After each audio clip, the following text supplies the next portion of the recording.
جی السلام علیکم میرے عزیز دوستو، آپ سب خیر و خیریت سے ہوں گے۔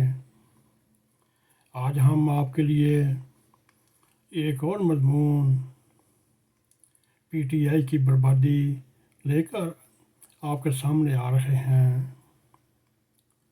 میرے عزیز دوستو، کوئی اسے توہم پرستی سمجھتا ہے یا مذہبی رویہ تو سمجھتا رہے، مگر ہمیں یوں لگتا ہے جب اس جنونی جتھے نے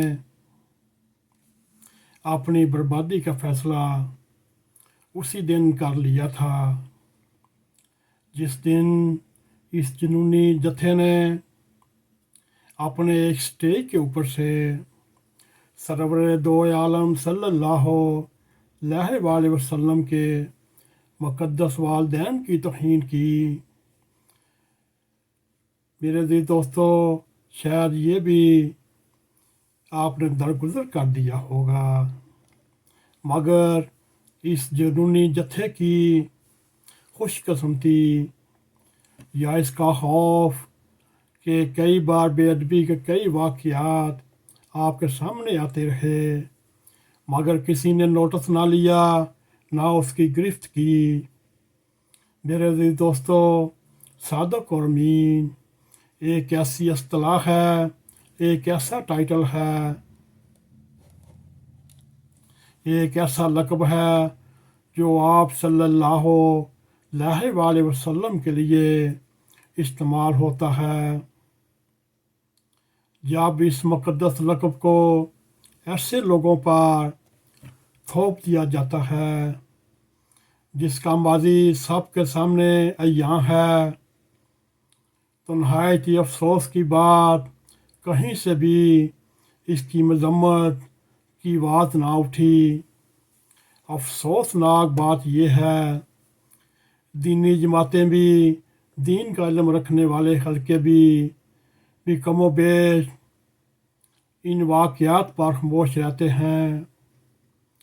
پھر اس کی جنونی جتھے کے سربراہ کی اور حوصلہ افزائی ہوتی ہے، عمرہ پر جانے والوں کی سرزنش کی، اس بار بھی کسی نے گرفت نہ کی۔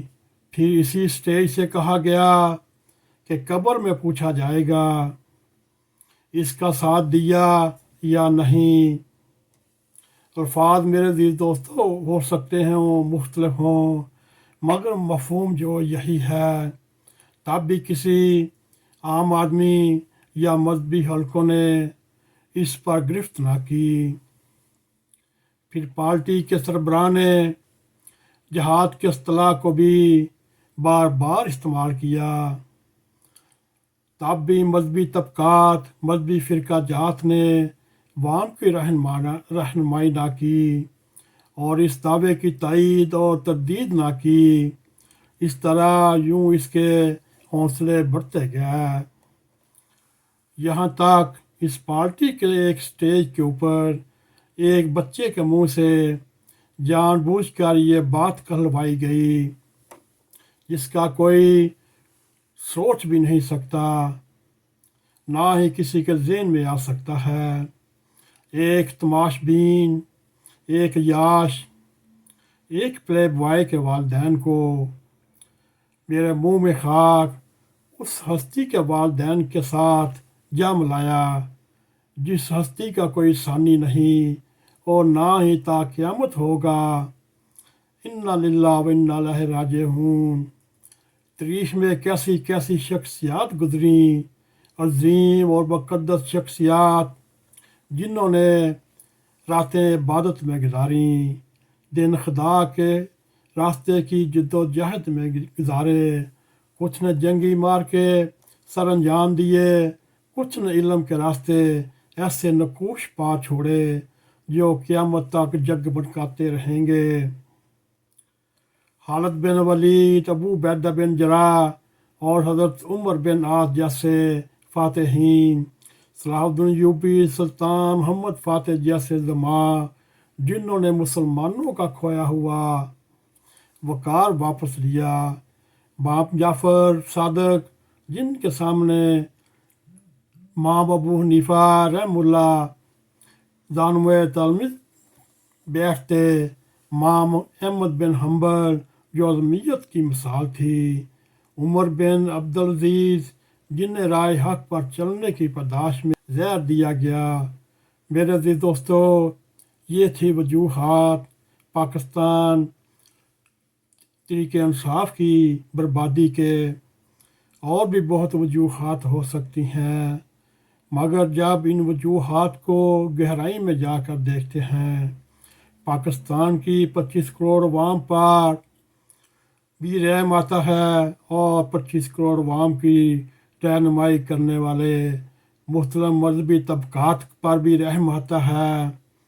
یہ ساری صورتحال پاکستان تحریک انصاف کی بربادی کی وجہ بنی، اور پاکستان کے اوپر اس وقت جو مشکلات حالات آئے ہوئے ہیں، ان 25 کروڑ عوام کی خاموشی اور بر وقت تنبیہ نہ کرنے کی وجہ سے یہ حالات سامنے آ رہے ہیں۔ میرے عزیز دوستو، یہ وجوہات تھی عمران خان کو سختی میں آنے اور پاکستان تحریک انصاف کی بربادی کی راہ میں کیا وجوہات تھیں، وہ ہم نے نہایت ہی مختصر انداز میں آپ کے سامنے رکھیں۔ اور بھی بہت وجوہات ہیں، پھر کسی اور موقع پر آپ کے ساتھ شیئر کریں گے۔